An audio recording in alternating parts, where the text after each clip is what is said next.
Ya, halo sobat penyatir.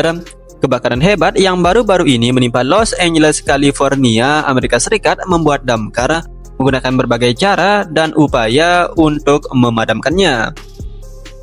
Salah satu cara yang paling unik dan sangat efektif sekali adalah memadamkan kebakaran lewat udara. Salah satunya menggunakan pesawat terbang. Berbagai jenis pesawat terbang seperti C-130 Hercules,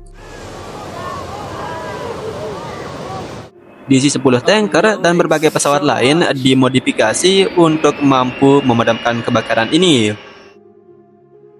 Dan mungkin salah satu pesawat yang paling mengesankan adalah pesawat berjenis Boeing 747 yang dijuluki sebagai super tanker ini. Untuk lebih jelasnya, mari kita bahas secara lengkapnya ya, Tir.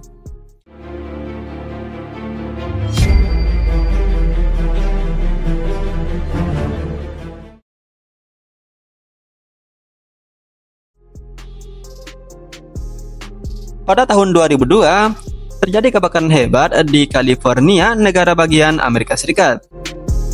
Pada saat itu, sebagian besar armada pemadam kebakaran menggunakan pesawat C-130 Hercules dan Consolidated VB-4Y2 Free Fighter.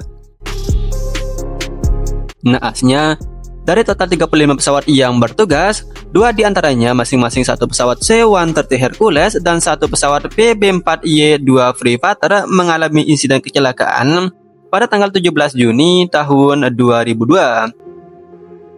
Setelah penyelidikan, penyebab utama jatuhnya kedua pesawat tersebut karena kelelahan struktural pada bagian sayapnya. Hal tersebut membuat kedua sayapnya patah, terlipat ke atas, dan menyebabkan jatuh bebas. Dilaporkan, semua awak yang bertugas tewas dalam insiden tersebut. Setelah kejadian tersebut, seluruh armada dengan total 33 unit yang masih tersisa akhirnya dihentikan. Secara drastis, keputusan tersebut membuat armada pesawat pemadam kebakaran mengalami kekosongan. Namun, untuk mengisi kekosongan tersebut, mendorong Departemen Dalam Negeri Amerika Serikat untuk mengeluarkan permintaan resmi untuk informasi pesawat pemadam kebakaran generasi berikutnya. Mendengar hal tersebut, Evergreen International Aviation mengajukan untuk mengubah 4 unit pesawat Boeing 747 menjadi pesawat pemadam kebakaran, yang kemudian karena ukurannya yang sangat besar dijuluki sebagai super tanker. Super tanker pertama didasarkan pada Boeing 747-200, namun tidak pernah mencapai tingkat operasional. Super tanker kedua didasarkan pada Boeing 747-100 yang awalnya diproduksi oleh Boeing pada tahun 1971 untuk Delta Airlines. Dan super tanker ketiga dikembangkan oleh Global Super Tanker Service dan didasarkan pada Boeing 747-400. Nah, untuk unit yang keempat tidak pernah dibangun ya, Tir.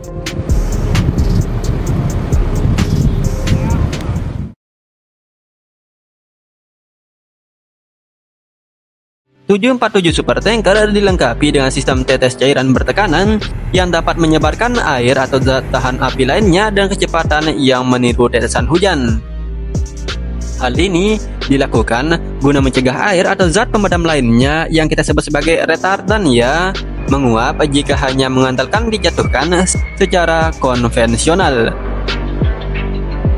Perusahaan tersebut mengklaim Boeing 747 Super Tanker dapat memuat air atau bahan pemadam lainnya dengan kapasitas 9.600 hingga 20.500 galon AS.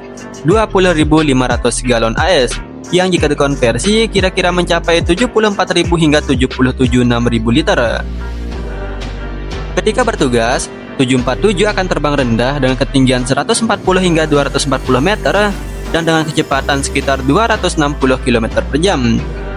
Menurut perusahaan tersebut, super tanker dapat diisi ulang 13 hingga 15 menitan, menyemburkan retardan selebar 46 meter dan sepanjang 4,8 km.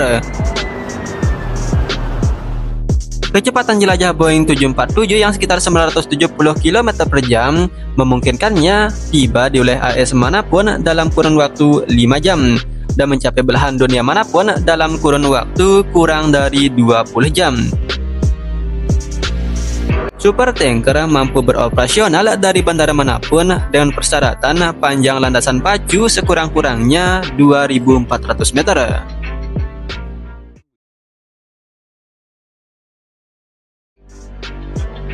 Super tanker pertama yang berbasis Boeing 747-200 melakukan penerbangan perdana pada tanggal 19 Februari tahun 2004. Namun, super tanker pertama ini tidak pernah benar-benar digunakan. Kemudian, super tanker kedua dengan basis Boeing 747-100 selesai dibangun pada bulan Juni 2006. Evergreen mengatakan telah menghabiskan 40 juta US dollar untuk mengkonversinya. Pesawat tersebut belum beroperasional hingga menunggu sertifikasi dari Federasi Penerbangan AS hingga bulan Oktober tahun 2006. Di tahun yang sama, pesawat tersebut mendapatkan kontrak dari US Forest Service untuk selalu tetap siaga dan kebakaran hutan tahunan yang terjadi. Meskipun begitu, super tanker pertama beroperasional untuk memadamkan kebakaran di Cuenca, Spanyol pada tahun 2009. Di tahun yang sama, tepatnya pada tanggal 31 Agustus tahun 2009, ia melakukan tugas pertamanya di Amerika Serikat guna memadamkan kebakaran di hutan Oak Glen Fire, California. Pada bulan Desember 2010, super tanker tersebut dikerahkan ke Israel untuk memadamkan kebakaran di hutan Gunung Karmel. Pada tanggal 9 Juni 2011, super tanker ini dikerahkan untuk memadamkan kebakaran di Walau, negara bagian Arizona. Namun, pada tanggal 30 November 2013, Evergreen mengajukan kebangkrutan dan pada tanggal 31 Desember 2013, Evergreen menjual semua suku cadang dari super tanker kedua yang berbasis Boeing 747-100 itu ke Jet Midwest Aviation guna membayar hutang dan secara resmi mengakhiri era super tanker itu. Namun, pada tahun 2015, Global Super Tanker Service, yakni penerus Evergreen, membeli semua aset fisik dan kekayaan intelektual yang terkait super tanker asli milik Evergreen dari Jet Midwest Aviation. Kemudian, mereka memindahkan tangki penyemprot yang berada pada super tanker lama berbasis Boeing 747-100 ke rangka baru berbasis Boeing 747-400 yang lebih baru. Setelah beroperasi beberapa tahun dan kemungkinan hasil yang kurang efisien, biaya operasional yang mahal akhirnya membuat perusahaan Global Super Tanker Service itu mengalami masalah keuangan. Pada bulan April 2021, perusahaan tersebut akhirnya tutup dan menjual pesawat super tanker tersebut ke National Airlines untuk dikonversi menjadi pesawat kargo.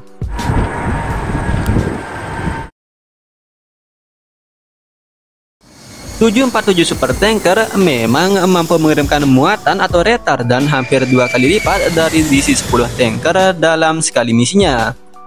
Namun, karena biaya operasional, biaya perawatan yang besar, dan margin yang sangat kecil sekali, malah kebanyakan rugi, Bang, membuat tidak banyak investor yang tertarik dengan 747 Super Tanker.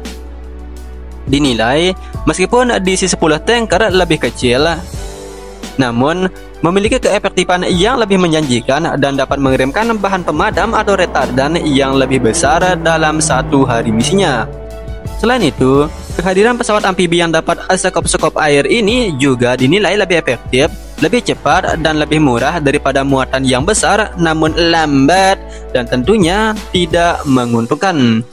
Oke, videonya sampai sini dulu ya, Tir. Terima kasih sudah menonton video ini dan seperti biasa, salam penyatir handal.